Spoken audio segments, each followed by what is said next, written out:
सर्वांना नमस्कार. आपल्या सर्वांना कल्पना आहे की माननीय राज्य निवडणूक आयोगाचे आयुक्त वाघमारे साहेब आणि सचिव काकाणी साहेब यांनी प्रेस कॉन्फरन्स घेऊन आपल्या राज्यातील सर्व नगरपालिका किंवा नगर परिषदा आणि नगरपंचायती यांच्या निवडणुकाचा कार्यक्रम घोषित केलेला.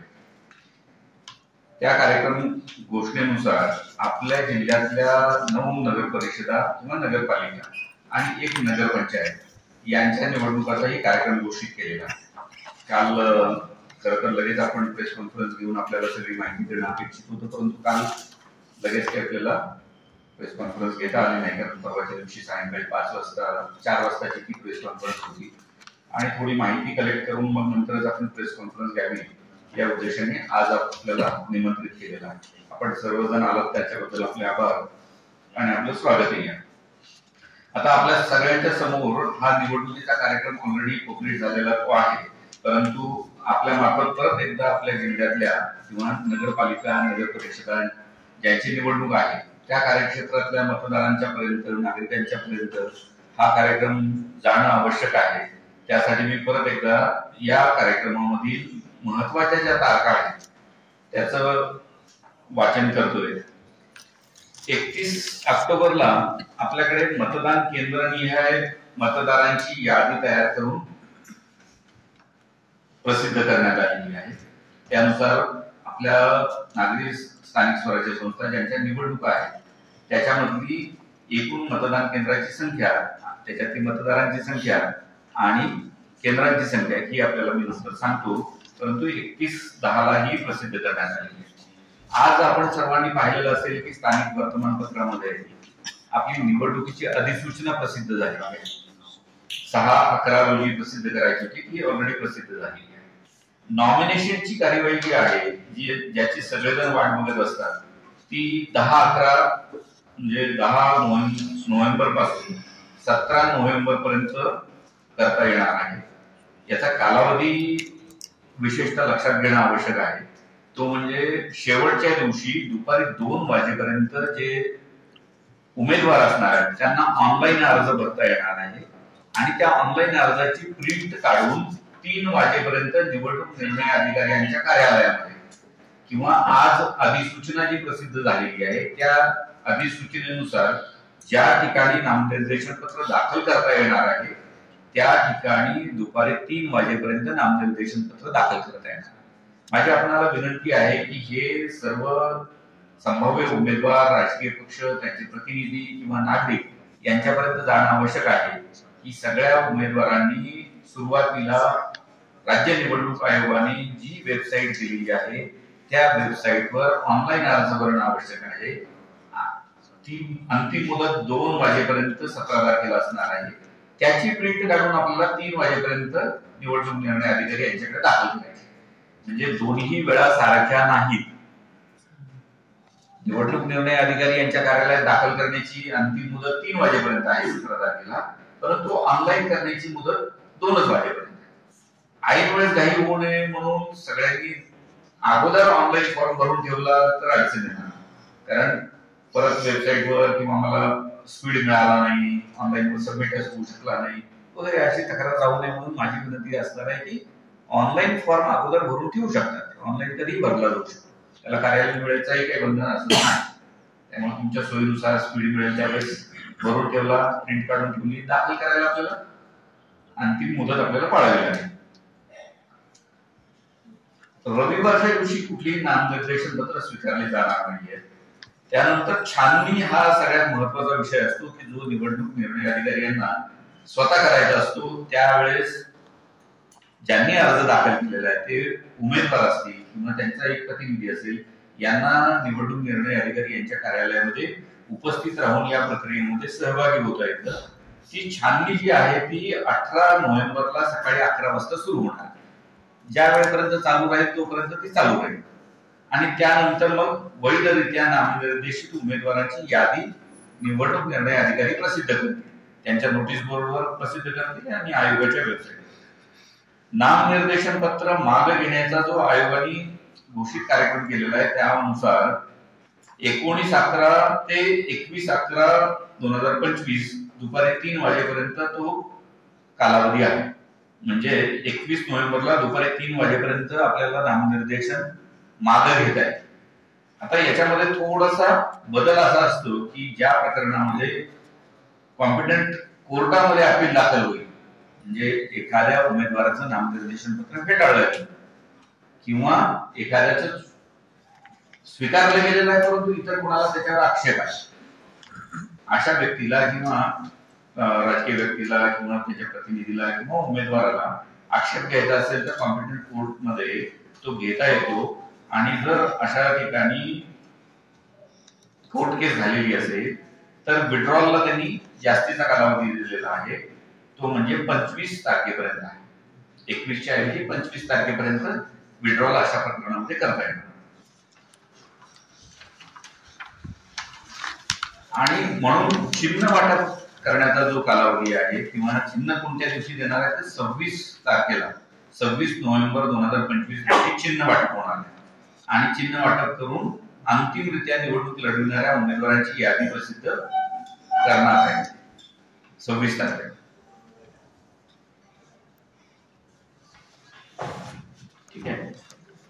आणि आवश्यकता असल्यास मतदानाचा दिनांक, म्हणजे एखाद्या प्रभागामध्ये जर जेवढे उमेदवार ज्या प्रवर्गाचे असतील किंवा जागा ज्या प्रवर्गाची असेल आणि जेवढे उमेदवार निवडून द्यावायचे आहेत तेवढेच वैधरित्या निवडणूक लढवणारे उमेदवार शिल्लक असले तर त्यावेळेस मतदान घेण्याची आवश्यकता पडत नाही.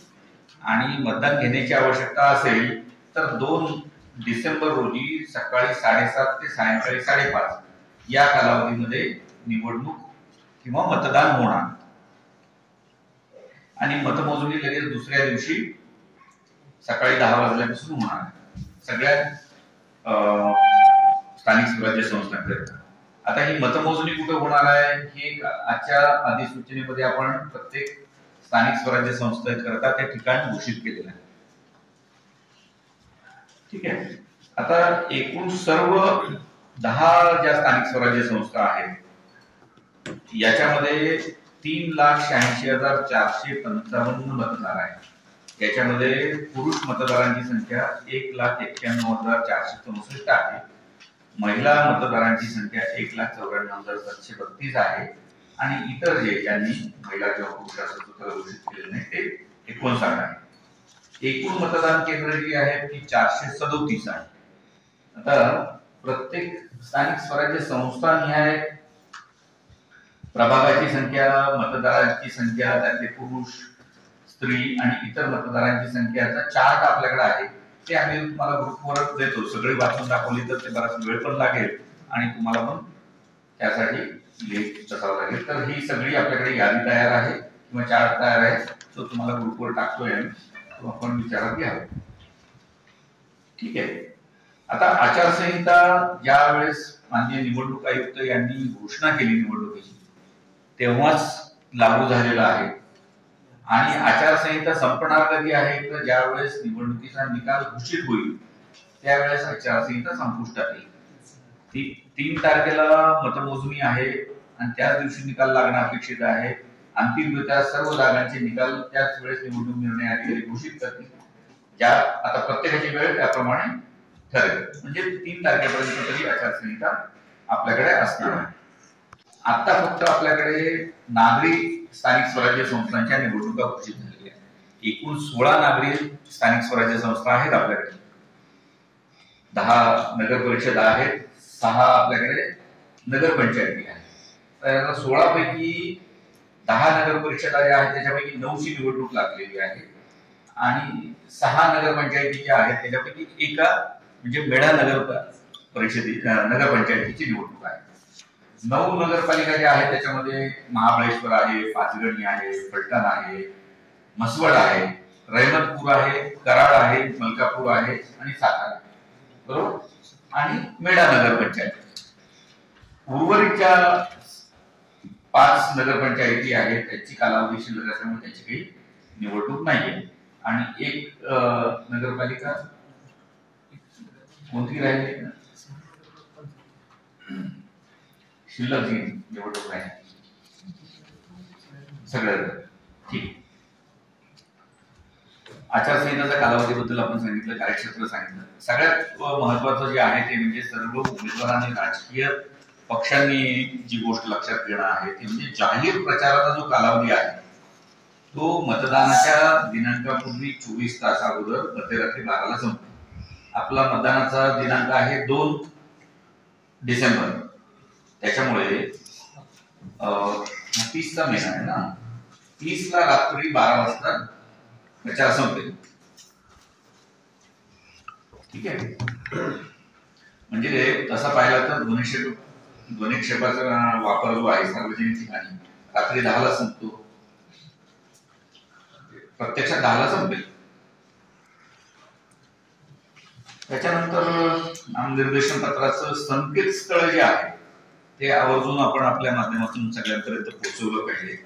ते आहे https mahaseclec.in म्हणजे काय, थोडक्यात महा SEC म्हणजे स्टेट इलेक्शन कमिशन, ELEC म्हणजे इलेक्शन, महा स्टेट इलेक्शन कमिशन इलेक्शन.in हे संकेतस्थळ आहे. माझी विनंती आहे आपल्याला की हे सगळ्या राजकीय पक्षांच्या पर्यंत, संभाव्य उमेदवार किंवा नागरिकांच्या पर्यंत जाणं आवश्यक आहे, जेणेकरून त्यांना त्याच्यावर त्यांचं नामनिर्देशन पत्र भरता येईल, त्याची प्रिंट काढता येईल. म्हणून आपण ते आवर्जून हे करा, आपल्या माध्यमातून प्रचारित करा.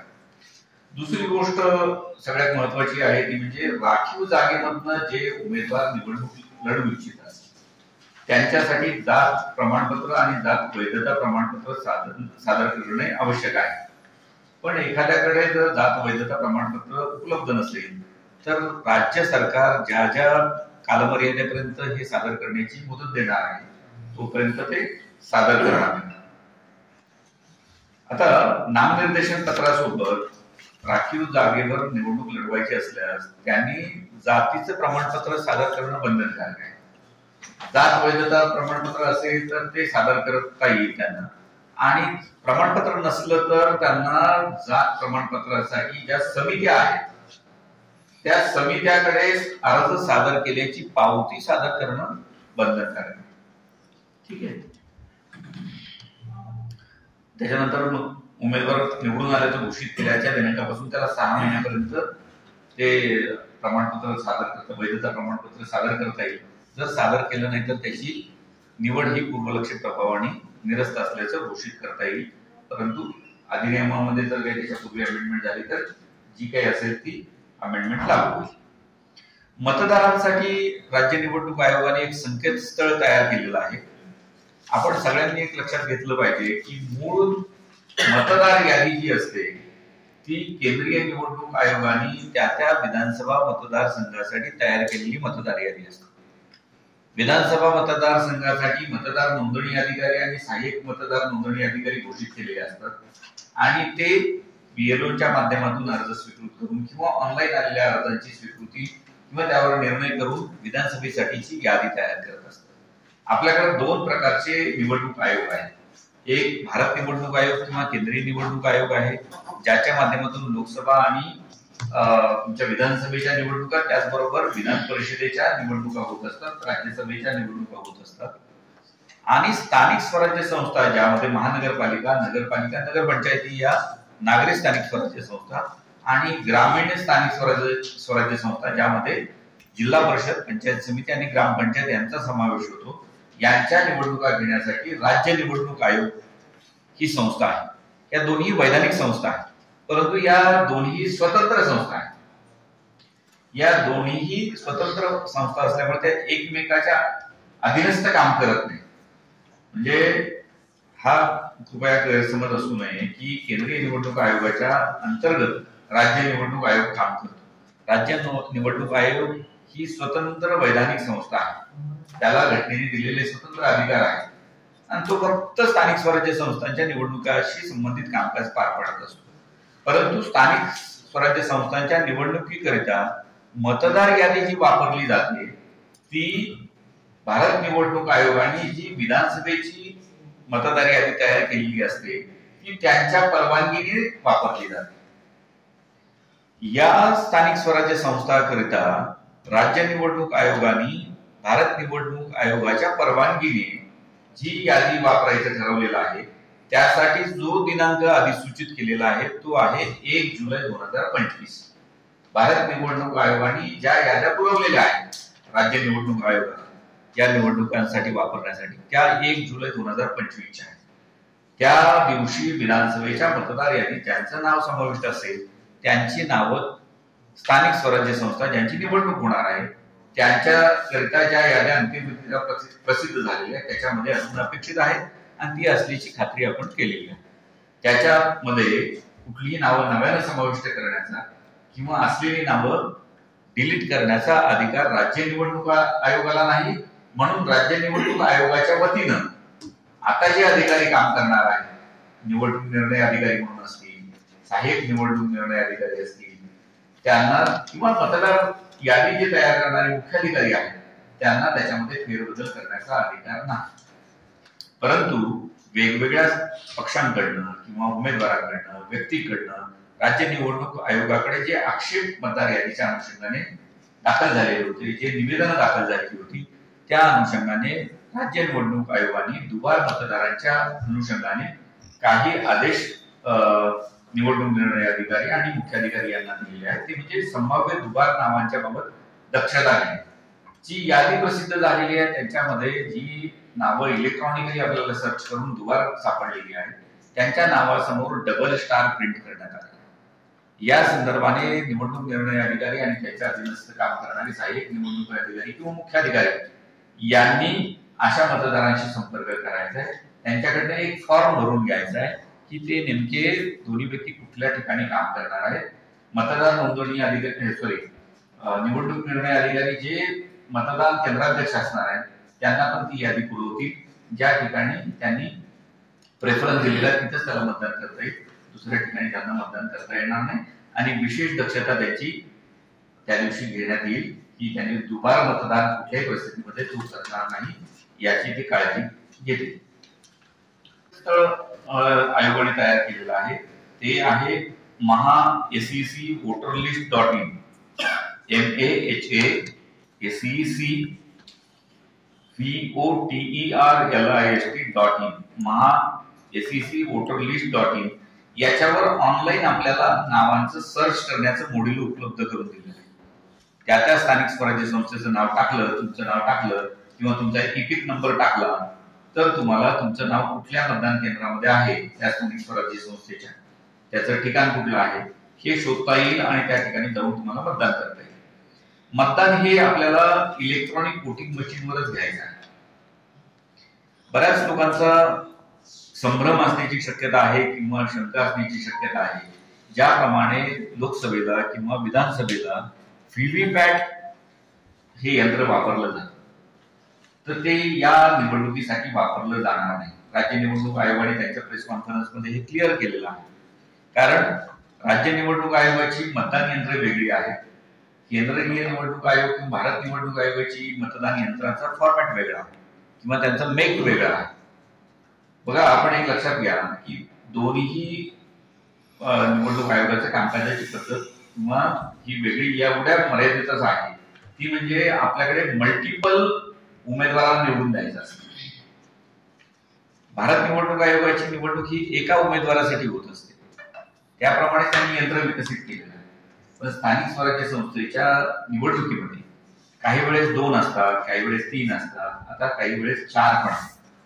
आता जर उदाहरणादाखल आपण घ्यायचं झालं तर आपल्याकडे नगर पंचायत जी आहे मेढा तिथे एका प्रभागात एकच उमेदवार निवडून द्यायचा आहे आणि एक नगराध्यक्ष आहे.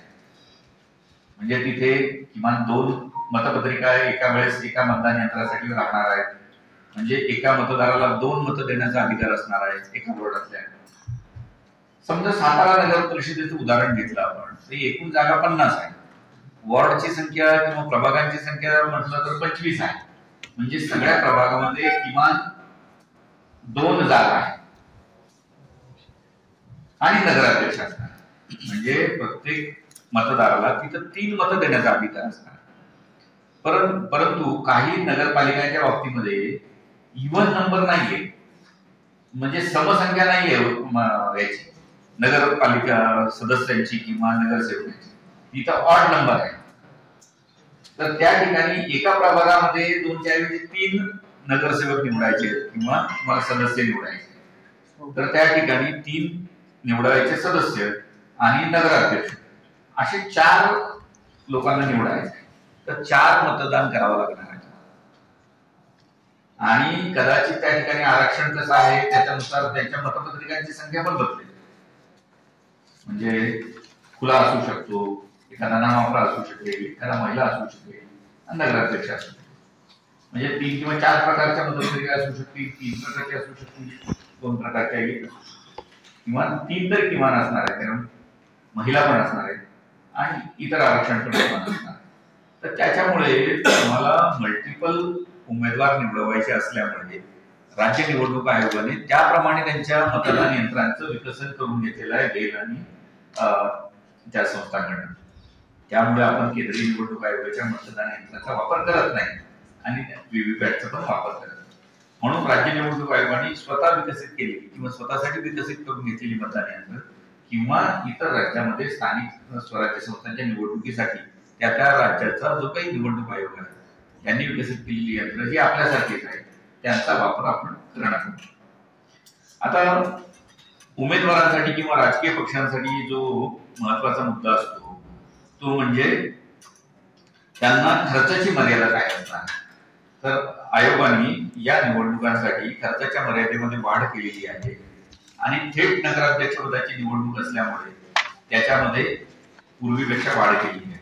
आता आपल्याकडे अ वर्ग नगर परिषद एक आहे सातारा, त्या ठिकाणी 15 लक्ष हे नगराध्यक्ष पदाच्या उमेदवारांसाठी खर्च मर्यादा असणार आहे आणि सदस्यांसाठीची 5 लाख रुपये खर्च मर्यादा असणार आहे. ब वर्गाच्या 2 नगर परिषद आपल्याकडे आहेत, त्या म्हणजे एक कराड आणि दुसरी फलटण. तर या ठिकाणी नगराध्यक्षांसाठी 11,25,000 ही मर्यादा आहे आणि उमेदवारांसाठी 3,50,000 आहे. उर्वरित 6 ज्या नगर परिषद आहेत त्याच्यासाठी नगराध्यक्षांसाठी जी खर्च मर्यादा आहे ती 7,50,000 आहे आणि उमेदवारांसाठी 2,50,000 ही असणार आहे. त्याच्यामध्ये उर्वरित सगळ्या नगरपालिका म्हणजे महाबळेश्वर, पाचगणी, वाई, म्हसवड आणि रहिमतपूर झाले आणि मलकापूर 7. आणि नगरपंचायत एक आहे ती म्हणजे मेढा, त्या ठिकाणी नगराध्यक्षासाठी 6 लाख आणि उमेदवारांसाठी 2,25,000 ही त्यांची खर्च मर्यादा असणार. तर ईव्हीएम ची संख्या ही आपल्याला आयोगाने जी निश्चित करून दिलेली आहे ती असणार आहे जेवढी किमान मतदान केंद्राची संख्या आहे तेवढी, आणि राखीव जी काही मतदान केंद्र आपल्याला यंत्र लागतात ती तर साधारणतः 437 मतदान केंद्र असणार आहे. त्याच्यासाठी रिझर्व वगैरे तयार हे करून आणि अगोदर ट्रायलसाठी वापरली साधारणतः 532 कंट्रोल युनिट लागणार आणि 1074 त्याच्या डबल आपल्याला बॅलेट युनिट लागणार आहे. तर बॅलेट युनिटची संख्या ही प्रत्यक्ष निवडणूक लढवणाऱ्या उमेदवारांच्या संख्येनुसार बदलू शकते, कारण एका बॅलेट युनिटवर किती उमेदवार असू शकतात याला मर्यादा आहे. जास्तीत जास्त 16 संख्या असू शकते. शेवटचं जे काही बॅलेट युनिट असणार आहे त्याच्यावर 15 असणार आहे, कारण शेवटचा आपल्याला नोटा असणार आहे. आणि काही वेळेस 2 मतपत्रिका 3 मतपत्रिका झाल्या तर मधले एक चिन्ह पण आपल्याला कॅप म्हणजे एक बटन जे आहे ते कॅप करून ठेवावं लागेल, त्याच्यामुळे ती संख्या बदलू शकते. आयोगाने माझी आपल्याला विनंती आहे की राज्य निवडणूक आयोगाची वेबसाईट आहे, या वेबसाईटवर वेगवेगळ्या आदेश आयोगाने पब्लिश केलेले आहेत. ते आदेश आपल्याला पाहायला भेटणार आहेत. आता निवडणुकीचा कार्यक्रम जो घोषित केलेला आहे तो 4/11/2025 ला घोषित केलेला आहे, तो आपल्याला वेबसाईटवर पाहता येईल. आदर्श आचारसंहितेच्या अनुषंगाने एकत्रित आदेश आयोगाने पब्लिश केलेले आहेत. यापूर्वीचे सर्व आदेश अधिग्रहित करून नवीन आदेश 4 नोव्हेंबरलाच पब्लिश केलेला आहे. तो पण मोठा आदेश आहे. आपल्याला ही काही शंका असेल तर आपण जरूर त्या आदेशाचा अभ्यास करून हे करू शकता. वेगवेगळी कलमं जी आपल्याला वापरायची आहेत त्याचा पण त्याच्यामध्ये उल्लेख केलेला आहे. त्यानंतर कायदा व सुव्यवस्थेच्या अनुषंगाने 4 नोव्हेंबरलाच परत आयोगाने एक आदेश काढलेला आहे, तो पण त्याच्यावर पाहता येईल आपल्याला. मतदान केंद्राचे निकष वगैरे जे आहेत ते 29 ऑगस्ट 2025 ला आयोगाने दिलेले आहेत, तो पण आदेश आपल्याला त्या ठिकाणी पाहता येईल. तो आदेश 29 ऑक्टोबर 2025 ला काढलेला आहे, तो पण आपल्याला वेबसाईटवर पाहता येईल. मतदान केंद्राच्या वर ज्या सोयी सुविधा आपल्याला पुरवायच्या आहेत त्याच्या अनुषंगाने 26 जून 2025 ला आदेश काढलेला आहे, तो आपल्याला पाहता येईल. खर्च मर्यादेच्या अनुषंगाने 29 ऑक्टोबर 2025 चा आदेश आहे, तो पण आपल्याला पाहता येईल. थोडक्यामध्ये या आदेशामध्ये ज्या तरतुदी दिलेल्या आहेत, मी सगळे जे आदेशांची तारखा वाचून दाखवल्या आपल्याला सांगितल्या, त्याच्यामधल्या तरतुदी ज्या होत्या त्या थोडक्यामध्ये या प्रेस नोट मध्ये आम्ही ब्रीफ मध्ये दिलेल्या आहेत. ती प्रेस नोट आपल्याला आपल्या माहितीसाठी आम्ही सर्क्युलेट करतोय आणि